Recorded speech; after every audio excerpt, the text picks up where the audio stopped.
Hey, how's it going, everybody? Um, so we haven't put out a video in a long time, but today we're going to be doing a swap on my Civic here. Um, this is getting a K24a swap, which is the JDM version of the K24a from a TSX.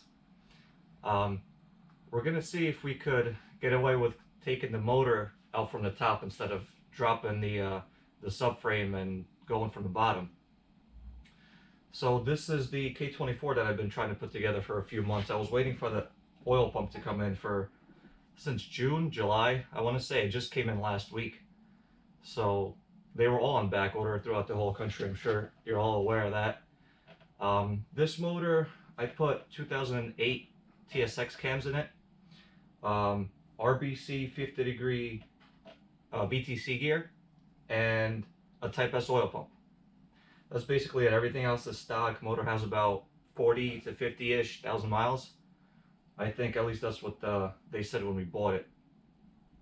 So besides that, first step is getting this motor out. I don't know if I'm going to be able to get away with taking it out from the top because, this chassis doesn't really have a lot of room in the engine bay. But we're going to see. We're going to take off the front bumper and we're going to go from there. If we have to take out the subframe for some reason, if it doesn't want to come out to the top, then that's what we'll do. Again, we haven't put out any content in a long time, especially on the Mini behind us. I know you guys were waiting on that. It's going to come to that. We've been really busy. So hopefully moving forward, we'll try to put out a little bit more content for you guys.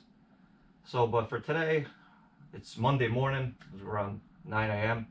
We're gonna start working on this. I'm just waiting for the motor to cool off. I just got here. We're at my brother's house, and we're gonna start off. I'm probably not gonna do, a step-by-step on how to remove this motor. I think a lot of you guys, and there's a lot of YouTube videos on how to do that. I'll record clips here and there, on how progress is going, and then, we'll see. I'm gonna end up using everything from this motor, all the accessories, RBC manifold, and should be a straight bolt and swap. The only thing that this motor needed, because it's a taller deck, is a CRV, like a 2002 to I want to say 2006 CRV mount bracket. So, and I also need to change out the pulley. This pulley is larger than the K20, so I'm going to be using that as well. I believe the knock sensor and the crank sensor are going to get switched out as well. Everything else should be just fine. The oil pan, this is the original 2006 to 2011 Civic Si oil pan, because this actually has the mount on it, whereas the steel ones don't. So I needed to use that. I was also waiting on that part to come in. So let's start. All right, here's a quick update. The front bumper is off. The radiator is out. All the coolant is drained. I plugged that up just because I don't feel like having coolant all over the place. There's always some left in the water neck. Actually, that's the oil water pump housing. So I'm going to start removing the battery, the intake, and take out this front mount first. And back there, I'm going to see if I can remove this bracket here, because I feel like it's going to hit something when the motor starts coming out. Probably take out the ECU. Most likely have to move all this stuff to the side, and then take the accessories off. So I'll be back with an update. We basically have everything unbolted. Right now the motor is just sitting on two mounts, one on the side, transmission mount. The harness is disconnected. This entire, I don't know what you call that, baffle cowl, we had to take that off. We're about to start unbolting the header. I already have it unbolted from the catback, and the O2 sensors are disconnected. All the stuff is off. Took out the accessories, took out the, I just moved the AC compressor forward. Hopefully that's not going to be in the way. So the only thing on there, I might end up taking these pulleys off. What else do we need? Basically just the header right now. And we could basically start lifting it up, right? Heater core lines, and that's it. Yeah, the heater core lines, whatever's still connected back there, and that's basically it. Both axles. Axles, that's right. Yep, axles. Then it should be out, hopefully.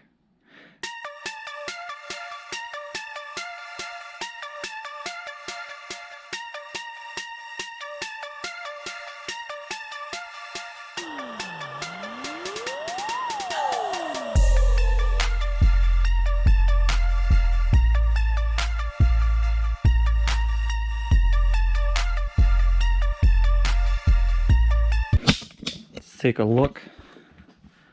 The engine bay. It came out from the top, no problem, really. That mount right there, we're going to need to take out because it's going to be a problem getting it back in. Should leave it. Yeah, I'm going to have to clean all this first. I got to make room for the header because this is a Skunk 2 Alpha header. And the K24 is tall. The engine bay is clean now. Degreased everything around and sprayed it down with some black paint. Used a brake cleaner. I was trying to hit this area in there to make room for the header, but it's just really tough. I don't know if I'm gonna have to cut it or what. I wrap the headers.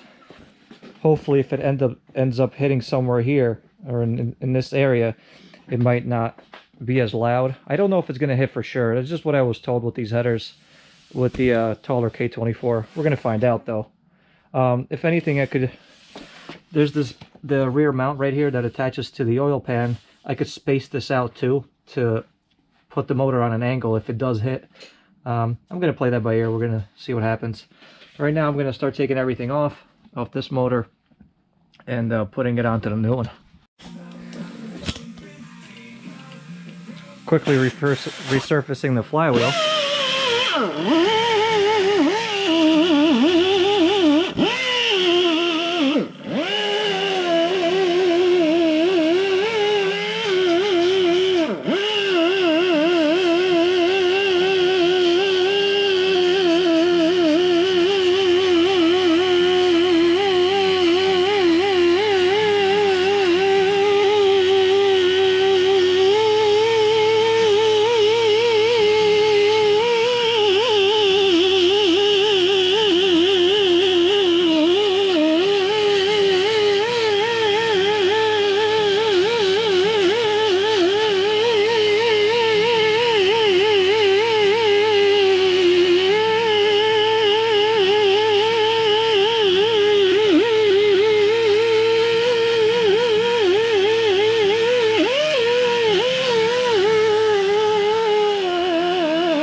That's pretty good right there.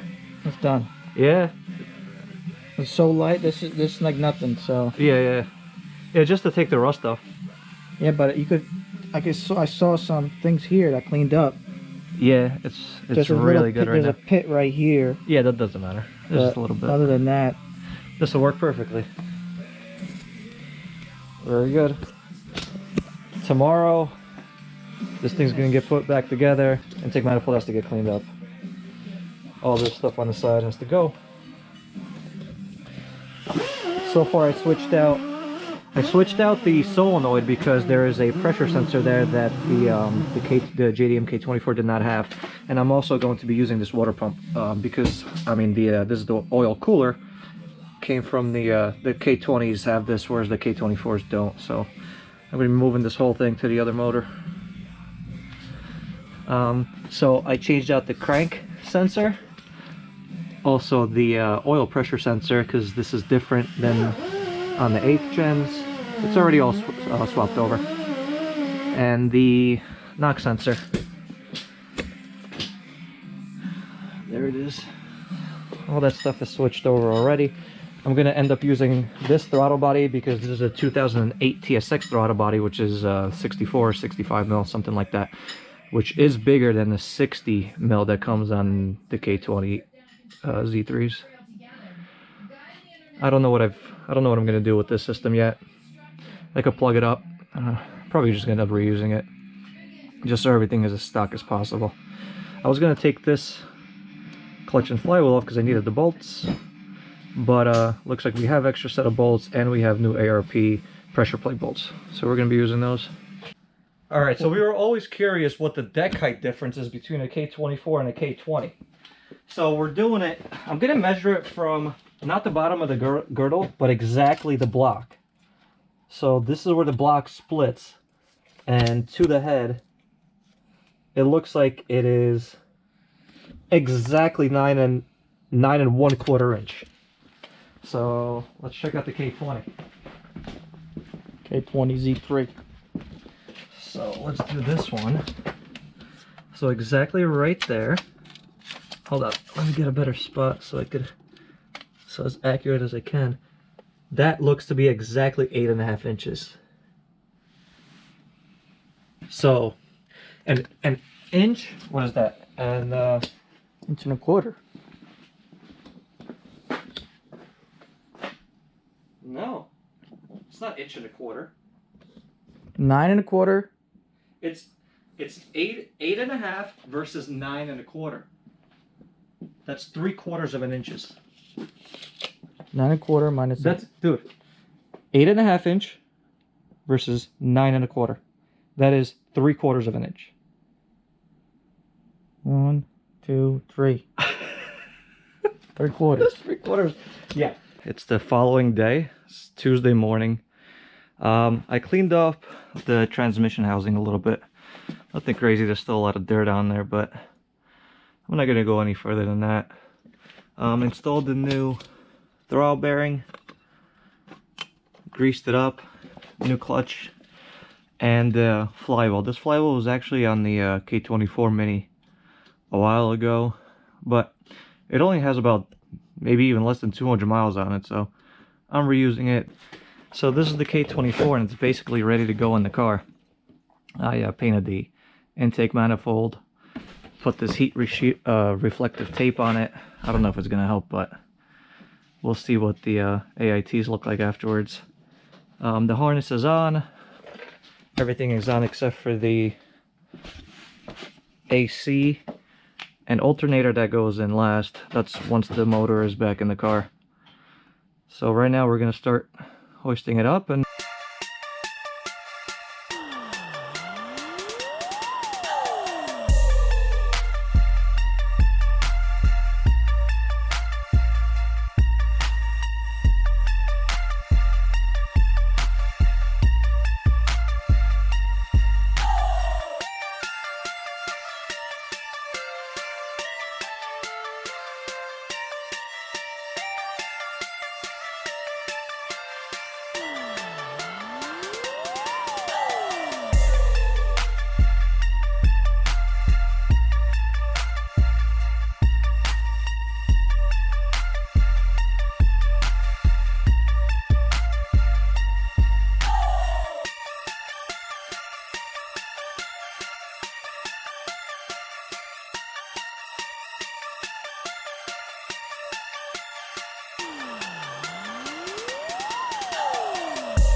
motor's sitting on 2 mounts right now.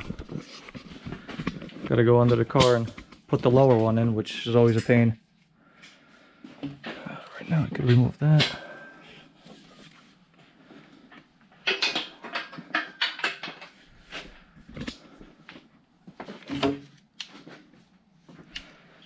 Yeah, and just start putting everything together. AC, alternator on, and just plug everything back in. This is the third day now of working on this swap. Yesterday we were able to get the motor in, and right now it's sitting on 2 mounts. I came across the problem, as I'm sure a lot of you are aware, because I have the Skunk 2 Alpha header. And if you use this... Alright, well, the camera cut out on me. Battery died. What I was explaining before was the rear mount issue that I was having.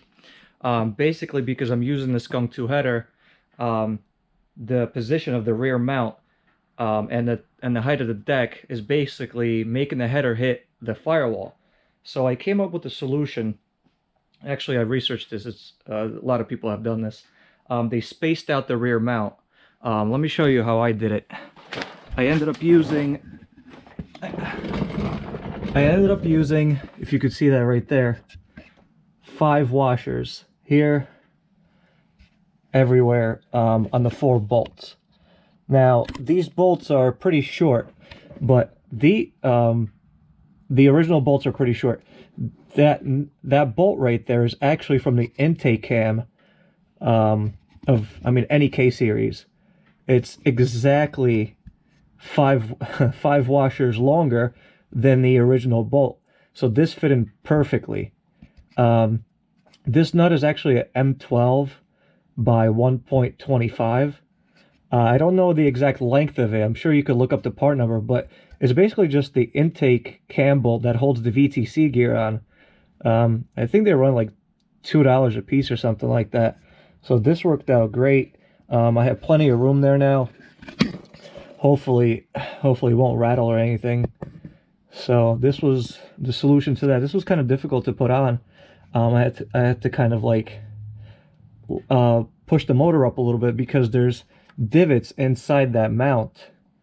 And because this is spaced out like that, you kind of have to like move it around. So it was pretty difficult, but once it's in, it just fell into place. I checked the clearance on the header.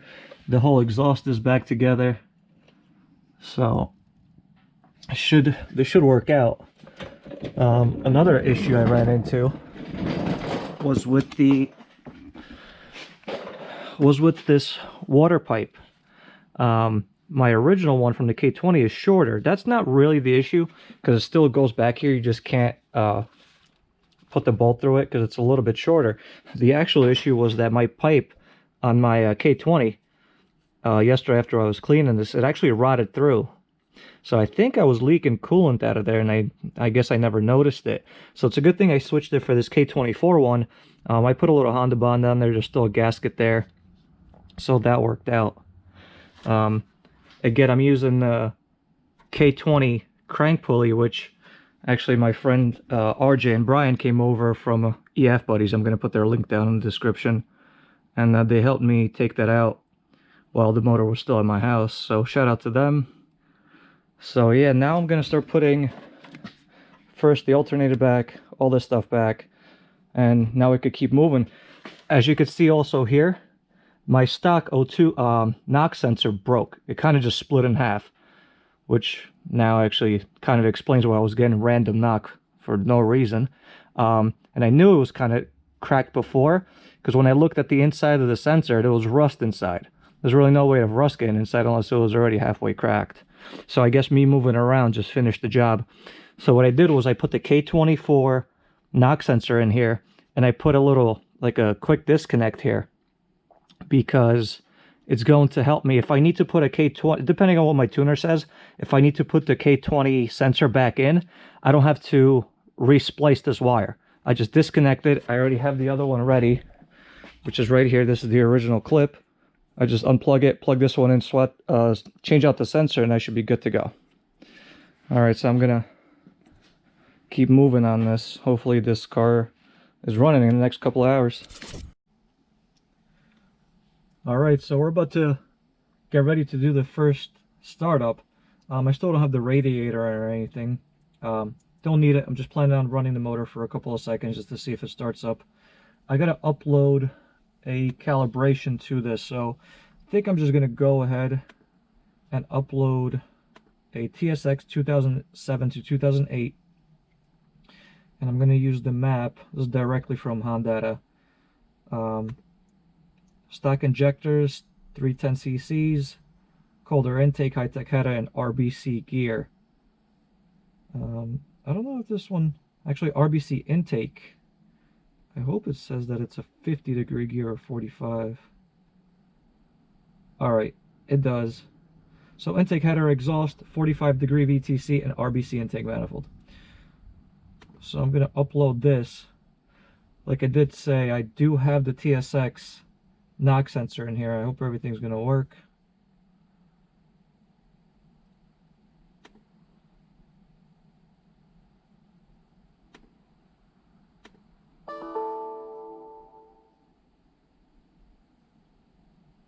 So that's interesting. It's telling me that I can't upload the TSX map to the 2007 to 2011 Civic. Interesting. Alright, I'm gonna have to figure something else out with that, or see if I could get a map, a Civic map for this motor. Alright, so I found a map. It's in the default calibrations. It was listed under, it was like the last race map that said TSX bottom end. The only thing is it said that it's with the combo of the Z3. Alright, the flash just finished. With the Z3 head and cams. I don't have the Z3 head on here. This is just a regular K24a2 basically. But it should still start the car. This map said that I had four 410cc injectors, so I changed those injectors back to 310 because that's what I'm running. So I just heard the injectors kicking the fuel pump, so let's see if it starts.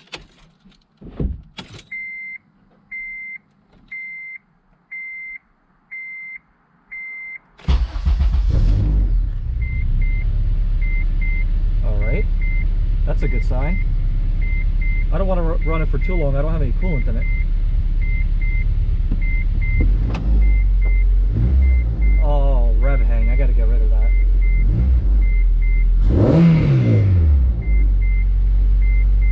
Alright. Alright. Maybe I could just tweak this map up and have the car running before I could get it tuned. I'm pretty happy about that. Started right up. Alright, here we are. We're about to start bleeding the coolant. You can turn the car on whenever you're ready. The only thing that's not back in is the back cowl and bumper.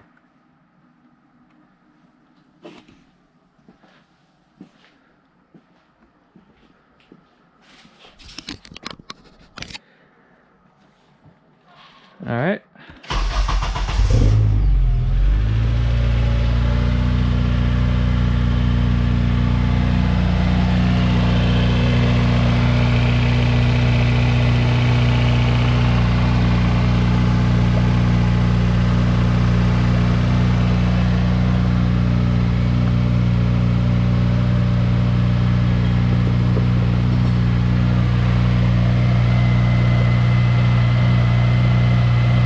Don't want the bubbles coming out. Runs smoothly. Pretty quiet.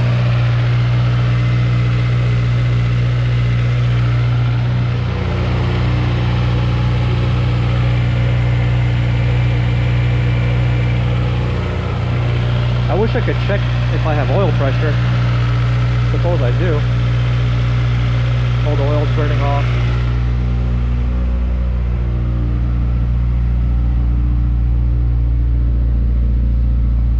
White smoke, that's fine. There's just condensation in the exhaust.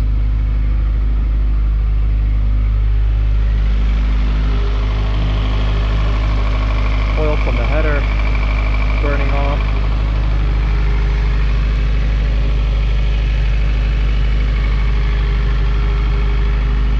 We're gonna bleed it and then go for a test drive. We're probably gonna have to adjust some fuel tables just so I could drive it home before I could schedule the tune. Hey there everybody. So this is the 4th day of doing this swap here. We would have been done yesterday. This is actually taking longer than I anticipated. And the reason for that is it's because we found a leak in the master clutch cylinder. So it doesn't disengage the clutch all the way. When you press it, the fork needs to go out a lot further than it does. And when we sat inside the car, you could actually see it dripping on the floor, which now explains the weird smell I was smelling in the car. I thought it was a water leak or something, but that now it smells exactly like clutch fluid or brake fluid, basically same thing. So now I actually bought a new cylinder here. This is the master cylinder for the clutch. I mean, it doesn't look difficult, but if you look here, I don't know if you're gonna be able to see that. It's all the way back there, and that looks like it's gonna be difficult to get to. But I'm gonna start unbolting it, and we'll see how far we could get.